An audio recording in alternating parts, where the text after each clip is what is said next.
Let me move on because Patrick Fitzpatrick joins me on the line. We told you this story a few weeks ago, about 4 weeks ago, Justice for Matthew, and it's in relation to his brother Matthew, who died in Mannheim in Germany, died around Christmas time, suspicious circumstances, and basically they put it down to suicide. The family are 100% convinced that there was foul play involved, and all they want is justice. And at the time when we were joined by Patrick, we had hoped that the Minister for Foreign Affairs, Eamon Gilmore, and again an East Galway man, would facilitate a meeting and assist the family. Patrick, morning to you. Good morning, Keith. Did you meet him or not? No. We've put in a number of requests to meet with Eamon Gilmore through the Department of Foreign Affairs, and also personally from ourselves as well. The only feedback we had was from his personal secretary, who advised us to schedule a meeting with the head of the consulate at the Department of Foreign Affairs, which we have had. But we have had no direct response from Eamon Gilmore, which is it's extremely disappointing, and it's gone beyond embarrassment now. I mean, the fact of the matter is that Matthew was murdered in Germany. Matthew is an Irish citizen, should be protected and looked after by our government representatives, and it's very disappointing. It's very disappointing because I understood actually, Patrick, as I've been keeping an eye on this behind the scenes and off air, and I understood that from speaking to Deputy Colm Keaveney that a meeting was scheduled and that you were due to meet Eamon Gilmore a few weeks ago. Well, I didn't want to bother you on that. Can we, just 1 sec, can we get Colm, I've tried him earlier on this morning, can we get Colm on the line to see what the hell is going on in this situation? Sorry, Patrick. But I understood then that a meeting had taken place. But no, I mean, we had, obviously the case was brought up on the door by Colm Keaveney, and Eamon Gilmore had stated that he had a special interest in this case. Now, that hasn't been demonstrated.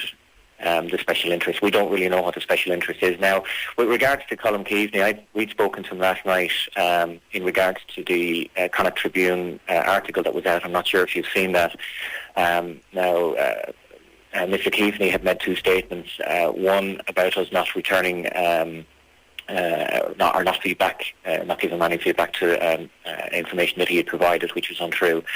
But he also made a statement about Mr. Gilmore not making a personal statement in the special interest of with the interests of the Fitzpatrick family in mind. Now, we need to know what that means, because what has been explained to us is not very clear. Now, Mr. Keaveney had said that his comments were taken out of context, but I think for starters, Eamon Gilmore needs to stand up and take a special interest, as he has stated in the law, and speak to the family.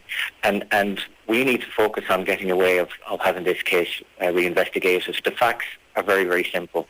Matthew was murdered. Matthew was murdered. The Deputy State Pathologist listed the injuries, which we've now counted, which Matthew received 35 injuries to his body. Now, the German authorities would have us believe that Matthew hit himself over the head so hard that he would render himself unconscious, then got up from that, sat or knelt on his own back to cause significant hemorrhaging, then caused a number of bruises and cuts to his body, then injured his armpits, both armpits, and then strangled himself. Now, there needs to be a little bit of common sense and logic attached to all of this, and Mr. Gilmore needs to look at this and take the special interest that he had said that he was going to take and get this case reopened. This is not just about us fighting for justice for Matthew. This is also very, very important for every other Irish family that have loved ones living in other countries around the world. We should not accept this type of shoddy investigation from any country. And we should not accept the fact that our government representative, our political representative, the Minister for Foreign Affairs, does not take special interest.